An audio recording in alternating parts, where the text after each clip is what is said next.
Hello, I am Christopher Morrison, and I am here today to present this case study 2 within computer engineering. So, my slide 2. Um, so, I had case study 9, which was a conversation or a statement from a computer engineer.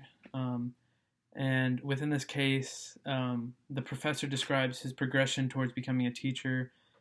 He enjoyed teaching so much when working part-time as a teacher, so he decided to take position as full-time. However, this is where the dilemma begins.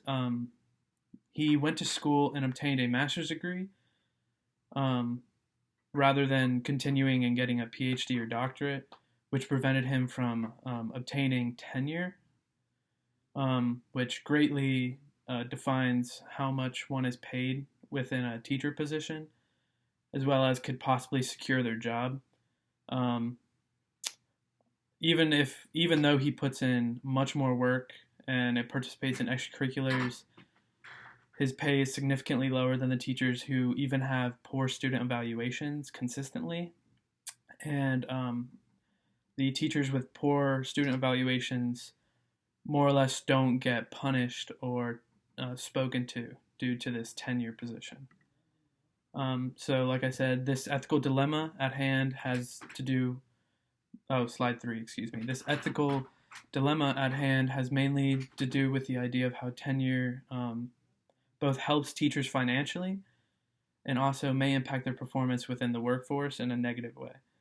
Due to tenure, some teachers decrease the amount of effort put in for their students, as well as the quality of one's work in general. Although teachers may put in more hours and effort, if they don't have the tenure, your pay will be drastically different.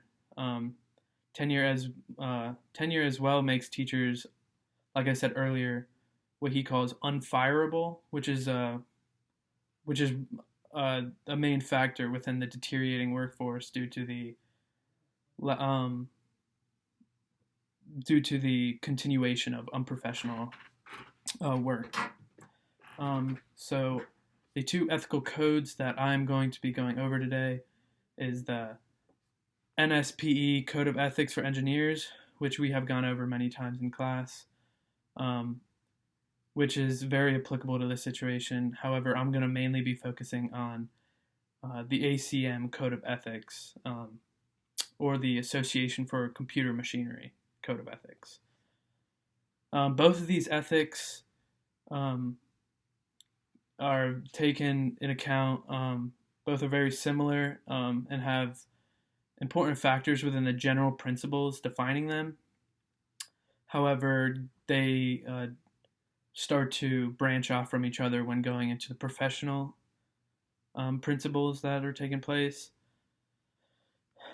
And then slide 5. Um, General principles to follow. So these are a typical handful of principles to follow, such as issue public statement only in an objective and truthful manner, act for the client as faithful as possible, avoid deceptive acts, conduct themselves honorably, respectably, ethically, and lawfully to help the reputation, respect privacy, honor confidentiality. These are all key ideas held within the National Society of Professional Engineers, as well as the ACM Code of Ethics. It is Each of these are the foundation of each of these ethical codes because each of them has the utmost importance for increasing the field's reputation as well as advancing those within the field. Slide 6. So this is where I get into a little bit more specifics with the ACM Code of Ethics, where I said the professional principles tend to branch off. So here are a list of them.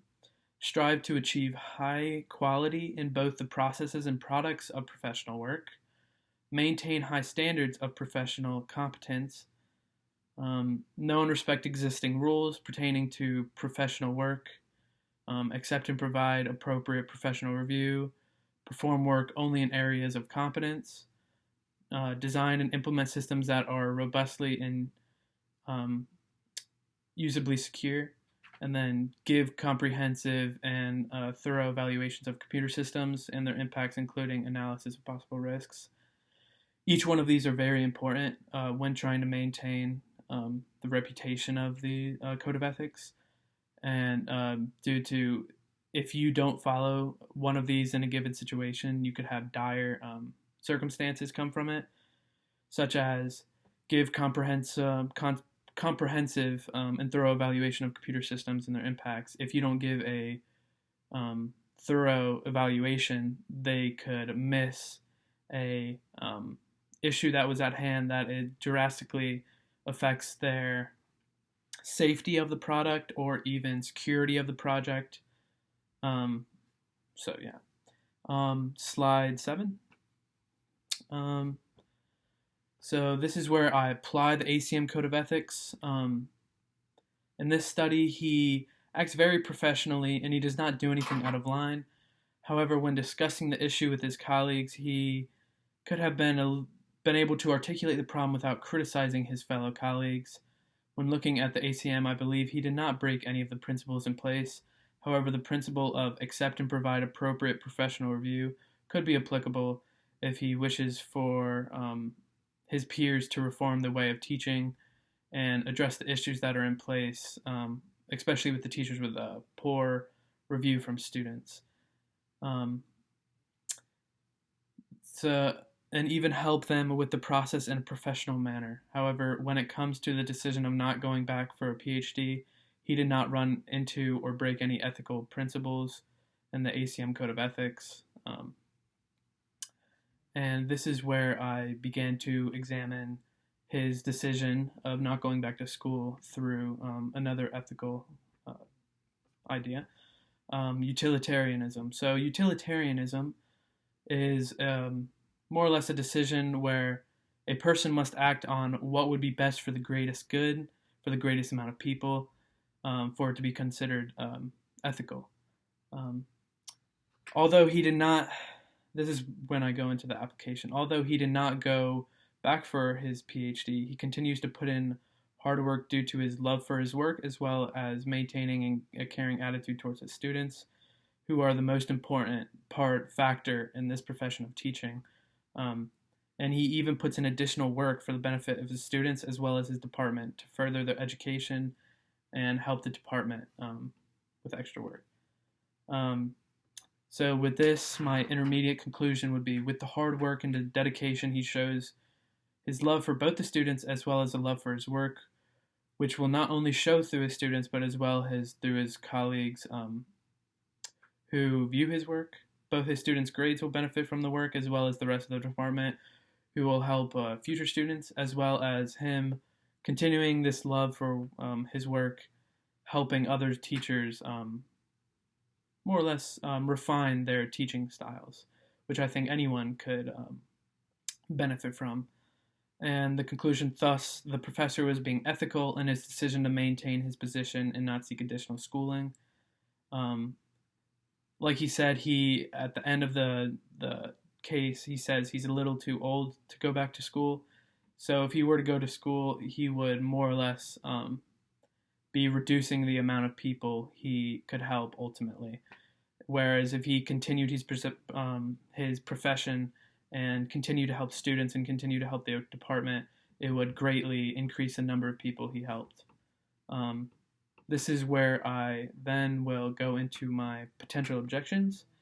The first one being against utilitarianism is, if he went back to school to obtain his PhD, it would not only help the university through compensation, but it would help him refine and reform his style of teaching.